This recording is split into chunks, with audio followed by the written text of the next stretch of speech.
25 Zetina Overlock. İp yolları renkli, lüper yolları renkli. Tamamen otomatik, rahat takılım, rahat kullanım. Lüper destekleri demir. Bıçak iptalimiz mevcut. Rahat misine çeker.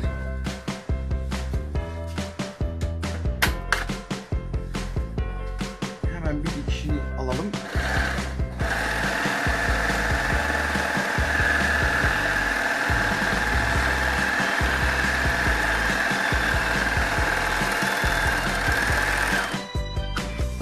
Bunu daha ince çekebilmeniz için aksesuar kutusunda çeşitli dilleri var.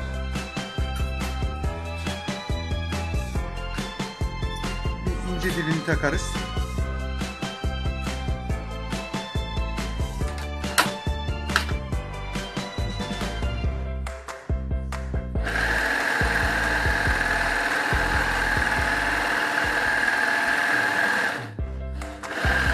Daha ince çekti. Daha da ince isterseniz şayet 3 ip olarak kullanabilirsiniz.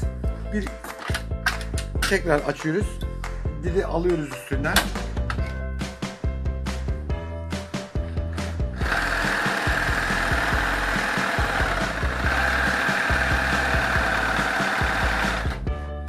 Gördüğünüz gibi daha ince çekti. Daha da ince isterseniz şayet 3 ip olarak kullanırsınız. Dıştaki iğneyi iptal ediyorsunuz.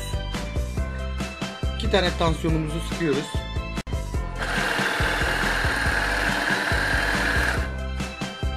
Eşarp kenarı bebe ovarları için.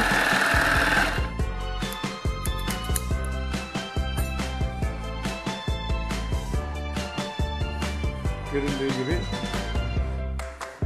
bıçak iptali mevcut makinede.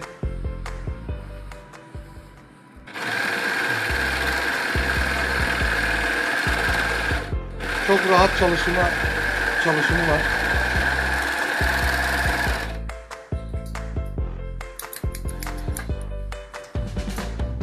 Lüper yollarımız çok rahat.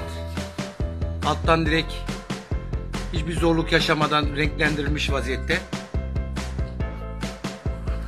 Aksesuar var. Mevcutta kör dikiş için 2 iple çalışma imkanı var.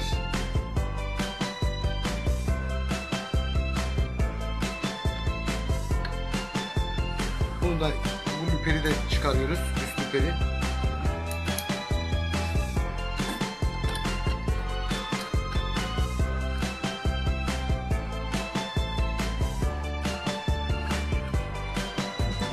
Yani iptal ettik.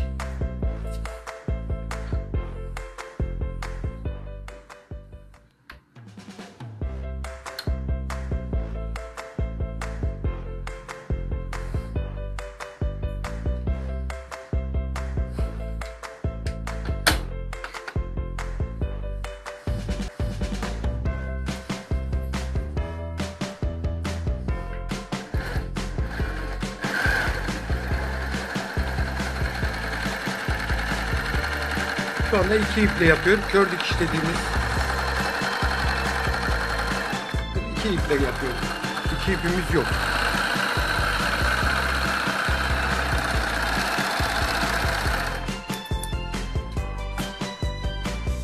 Bunu biraz daha kalın yapmak isterseniz dili takıyorsunuz.